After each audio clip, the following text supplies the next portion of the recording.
네, 글로벌 인사이트 가보도록 하겠습니다. 글로벌 주식시장의 주요 이슈를 심층적으로 분석해 드릴 거고요. 펠리즈 투자리서치 김민수 대표 나와 있습니다. 대표님 어서 오세요. 네, 안녕하십니까. 네.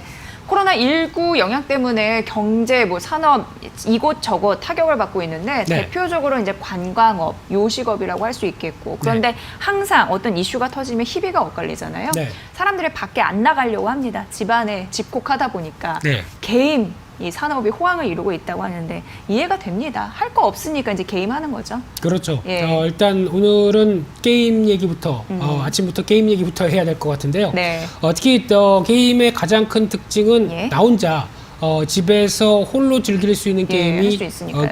할 수 있는 대표적인 게 게임이라고 봐야 되겠죠. 예. 그러다 보니까 이번에 코로나19 사태로 어떻게 보면 다 집에서 재택 대기하라. 그리고 집에서 특히 그러면은 할 수 있는 게 네. 뉴스를 찾아보다가 예. 뉴스를 찾아보면서 여러 가지 앞으로 사태에 대해서 얘기하다가 좀 더 지겨우면은 네. 뉴스 볼 거 다 바뀌겠죠. 그럼 바로 그렇죠. 게임에 접속하는 그런 네. 현상들이 나오다 보니까 오히려 중국에서 게임 시장은 좀 호황을 보이고 있는 그런 네. 국면이다라고 보여지고 유료 있는데 결제도 많이 들었다고 들었습니다. 그렇죠. 예, 예. 이따가 보시면 깜짝 놀랄 것입니다. 네. 월 매출이 1조 원대까지 나오는 그래요? 게임도 있습니다. 예, 예. 네, 그런데 특히 이제 중국 게임 시장을 보게 되면은 한 2014년도 이후부터 성장세가 좀 하락하는 모습들이었는데 이 정부의 규제였었죠. 예. 그런데 지금 최근은 다시 개선 기미가 나오고 있는 상황 쪽에서 이 그림을 보신다고 하더라도 2018년도 2분기부터 다시 게임 매출은 늘어나고 있다는 관점 쪽에서 바라보고 있고요. 그렇게 됐을 때 중국 시장에서 어떤 게임을 가장 많이 하느냐라고 봤을 때 대표적으로 유형별로 보게 되면은 어떤 지금 모바일 쪽의 접속이 상당히 많습니다. 거의 네. 60% 이상 차지할 정도로 어떤 다른 온라인이나 그 흐름보다는 스마트폰을 이용한 모바일 게임이 상당히 줄을 이루고 있다라고 보시면 될 것 같고요. 게다가 또 중국인들이 좋아하는 게임의 흐름을 보게 되면 가장 많이 하는 게 롤플레잉 게임이라고 하는 예, 저희가 예. 보통 RPG라고 얘기하죠. 이쪽과 함께 MOBA라고 하는 쪽은 이제 배틀이라고 보시면 될 것 같습니다. 이 배틀그라운드가 만들어 놓은 새로운 영역이죠. 예. 이 두 가지가 거의 한 65% 정도를 차지하다 보니까 이쪽에 대해서 중국의 사람들은 열광하고 있다라고 보시면 될 것 같고요. 그러다 보니까 특히 모바일 통신 관련돼서 LTE급으로 계속 개선되는 모습들이 나오다 보니까 네. 사람들이 많이 접속해서 할 수 있는 게임에 대한 여러 가지 변화가 이런 식으로 나온다고 봐야 될 것 같고요. 그러다 보니까 모바일 게임의 이용자 수도 분기별로 봤을 때 계속 확대가 돼가면서 점점 점유율을 늘리고 있다라는 쪽으로 보게 되면 중국의 게임의 대세는 모바일이다라고 정리할 수 있을 것 같은데 네. 그러다 보니까 이번에 어떤 코로나19 확산과 함께 여러 가지 변화, 특히 의료진을 제외해서 일반 주민들은 후베이성에서 나오지 말라라는 얘기가 나오고 있고요. 그러다 보니까 스마트폰 이용 시간이 늘어날 수밖에 없고 네. 게다가 게임 접속이나 매출이 늘어나는 현상들이 나오고 있는데 그래서 1월달 이후부터 어떤 블록버스터 게임을 보게 되면 게임을 하는 시간이나 특히 이제 매출이 게임 내에서 구매가 급증하는 현상들이 나오고 있다라고 보여지고 있고요. 대표적으로 보게 되면 중국의 텐센트의 대표작이죠. 네. 아너 오브 킹스라는 게임이 있습니다. 이 게임 같은 경우는 세계적으로 가장 많은 매출을 불러일으키는 게임으로 알려져 있는 상황들인데 네. 앞서 말씀드린 것처럼 이 게임이 월 매출 1조 원대까지 나오고 있다라고 예. 보여지고 있는 상황들인데 평소 하루 사용자가 6, 7천만 명입니다. 60, 70만 명이 아니고요. 7천만 명입니다. 네. 그러다 보니까 우리나라 인구보다 많죠. 네, 그런데 춘절 연휴 기간 동안에는 1억 2천만 명에서 1억 5천만 명이 접속한 걸로 보여지고 있고요. 그러다 보니까 하루 사용자 1억 명을 돌파한 게 2018년도 2월 이후에 처음이다라고 보여지다 보니까 이런 어떤 게임에 대한 여러 가지 실적 변화가 또 중국에서도 기대가 되고 있는 상황들이고요. 네, 네. 또 하나 텐센트의 게임 중에 하나가 게임 포 피스라고 하는 게임이 있습니다. 이쪽은 네. 앞서 말씀드렸던 배틀그라운드를 따라했던 대표적인 게임이죠. 근데 춘절 연휴 기간 동안에 2억 위안, 그러니까 우리나라 돈으로 340억 원 정도 이상, 그래서 또 800억 원 가까이도 매출을 달성했다라고 추정을 하는 벌었네요. 만큼 예. 그에 따른 여러 가지 변화도 나오고 있고요. 특히 또 특이한 게 현실 세계에 반영을 한 게임이라고 하는 플라그라고 하는 게임이 있습니다. 좀 플라그. 예, 약간 예. 사고가 좀 잔인할 수가 있는데 예. 완벽한 바이러스를 개발해서 인류를 멸망시키게 하는 그런 게임입니다. 네. 그러다 보니까 이번에 코로나19와 관련돼서 바이러스에 대한 여러 가지 여파들이 또 같이 게임 흐름들로 접목되는 모습들인데 아이러니하네요. 예. 네. 애플 앱스토어 쪽에서 중국에서 유료 게임 순위 1위를 기록했을 정도로 또 어떤 최근의 시류를 반영한다고 봐야 네. 되겠죠. 그러다 보니까 일단 이런 부분들이 앞으로도 어떤 코로나19가 계속 확산되면서 집에서 하는 여러 가지 변화를 봤었을 때는 아무래도 어떤 계속 강세가 갈 가능성이 높다라고 보여지고 있는데, 하지만 확산이 정체된다, 모멘텀은 또 약화될 수가 있겠죠. 하지만 중기적으로는 여전히 모바일 게임을 사랑하는 중국인들의 입장 쪽으로 봤을 때 네. 확장세는 계속 이어질 걸로 보여지고 있고요. 하지만 이제 이런 때 국내 업체들이 좀 선전했으면 좋겠는데, 아직까지 중국 판호가 열리지 못한 상황 네, 쪽에서 네, 네. 수혜는 좀 제한적이다, 이렇게 바라보고 있습니다. 네.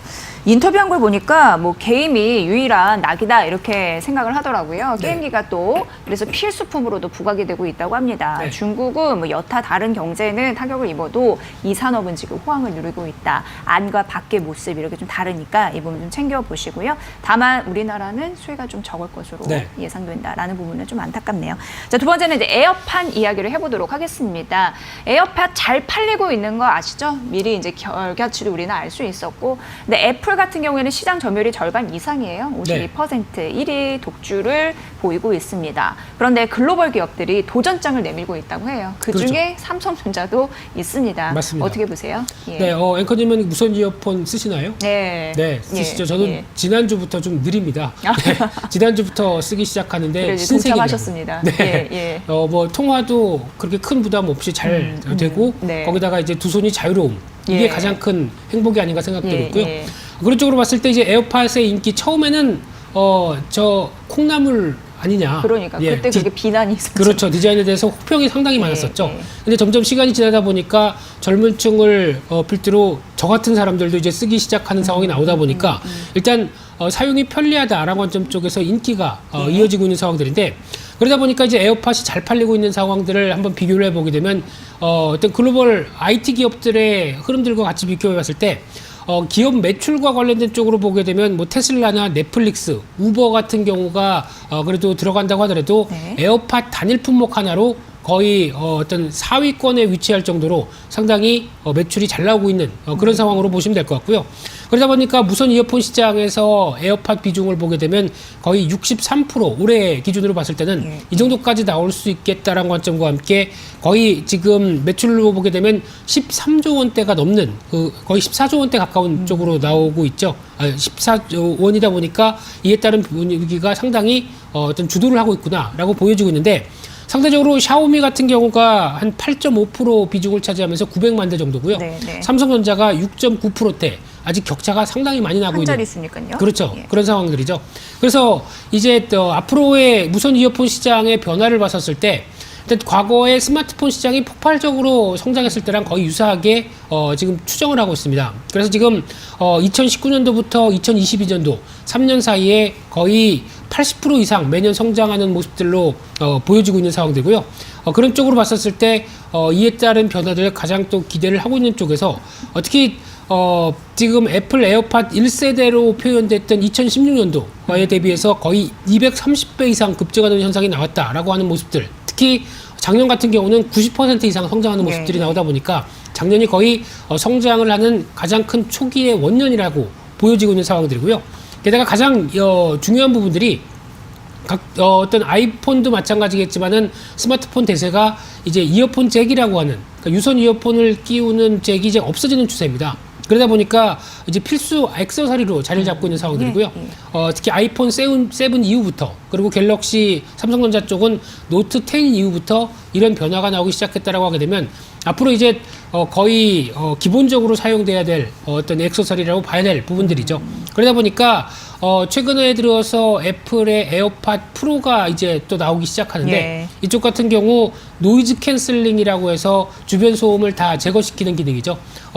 이쪽이 상대적으로 탑재를 하면서 부각을 받고 있는데, 예. 그럼 이렇게 강하게 시장이 성장하다 보니까 당연히 후발주자들도 뛰어들겠다라고 하는 입장들이 상당히 크죠. 그래서 삼성전자를 비롯해서 샤오미, 그리고 화웨이, 구글, 마이크로소프트 모두 다 올해는 강하게 이쪽 시장에 진입을 할 걸로 보여지고 있는데, 특히 이제 그러다 보니까 애플의 무선 아이폰 시장의 점유율이 올해는 한 42%대. 예. 그래서 점점 줄어서 2024년 가게 되면은 거의 20%가 안 될 정도로 위축될 가능성이 있다. 4년 만에요. 그렇죠. 예. 그러니까 혁신적으로 먼저 내놨지만은 나머지 어떤 후발주자들이 오히려 영역을 더 넓혀가는 현상을 바라보고 있는 상황들인데요.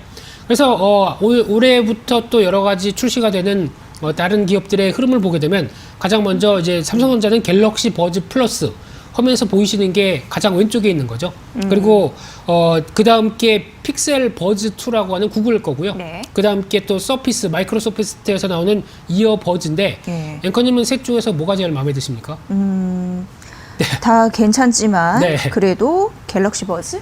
아 그러시군요. 저는 그 구글 픽셀 그래요? 픽셀 버즈 2 예. 같은 경우는 특히 이제 이 가운데 있는 거. 가운데 있는 거죠. 이쪽의 기능들이 특히 이제 지금 단순하게 음악을 듣고 통화만 하는 게 아니라 이제 음성 비서의 역할까지도 하고 있는 현상들로 이제 앞으로는 또 진행된다고 그런 것도 합니다. 숨어 있군요. 그렇죠. 예. 그러다 보니까 외국어 번역까지도 할 수 있는 쪽까지 나오는 기능들을 탑재시킨다라고 하게 되면 이제 또 하나의 어떤 IT 부분에 또 중요한 역할을 자리 잡지 않을까라는 네. 관점이기 때문에 이런 어떤 변화들도 앞으로에 대한 무선 이어폰 시장의 흐름들의 추세를 바꾸는지 이 부분도 계속 확인할 필요가 있다 이렇게 보여지고 있습니다. 네, 아직까지는 이제 삼성전자의 시장 점유율이 한 자릿수입니다. 그런데 기존 무선 이어폰 같은 경우에는 통합 품질 이쪽에 좀 안 좋다라는 네. 그래도 소리가 있었는데 이걸 좀 개선시키면서 점유율을 확대해 나가고자라는 의지가 있습니다. 우리나라도 저력이 있잖아요. 그렇죠. 빨리빨리 극복해서 따라잡길 바라봅니다.